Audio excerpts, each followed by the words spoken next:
I would say one of the greatest challenges to our faith and to living and the practice of the Catholic faith is the fact that many of our adults have not done ongoing formation after confirmation or marriage prep. Marriage prep might be the last, for many people, marriage prep might be the last time they checked into something formal in terms of their learning anything about the faith at all. And that's just not right. Correct.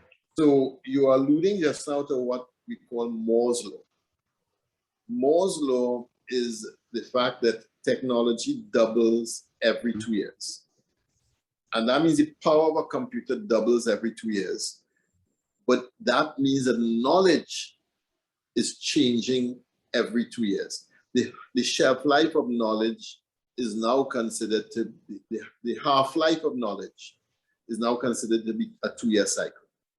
So whatever you know now, 2 years from now, half of what you knew is still relevant and half has become obsolete. And if that is so with the environment around us, how much more so with the conversation between our faith and the environment around us? How much more so? If we are not constantly learning, constantly thinking and reflecting, how are we understanding this relationship between faith and this environment in which we're living? And that's the challenge that most Catholics are having.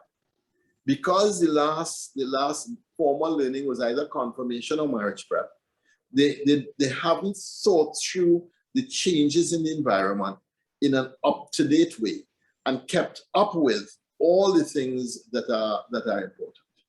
And I'm proposing that challenge, that's what we're dealing with. And that's why I'm proposing that even for teachers in a secondary school, how are you passing faith onto your students if you yourself are not upgrading yourself in the faith and not upgrading yourself in the things that are important for faith? And so I see in your article, you're saying that the long primary and secondary school holidays are great opportunities then for learning. And, you know, what are the teachers and students and parents doing during this time? So you're asking a question for not only parents, but teachers and students as well. Absolutely.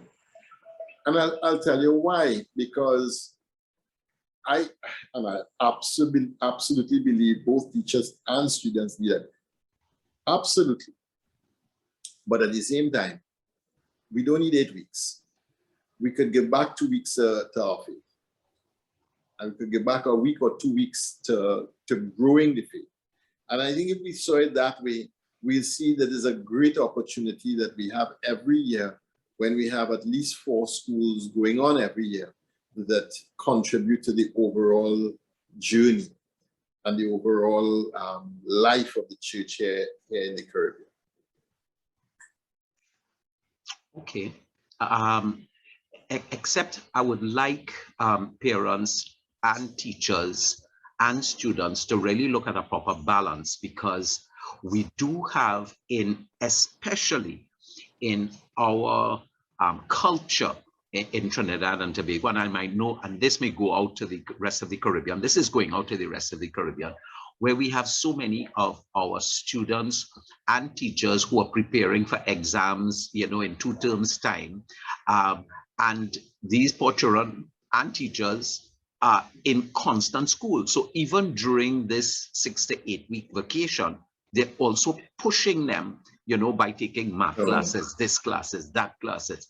And I see sometimes the burnout, because both in the teachers as well as the students, that they need, and I'm going here with you, at least a change in focus, a change in, you know, to stimulate. Yes. A stop, a shutdown, and something brand new. Correct. To focus on.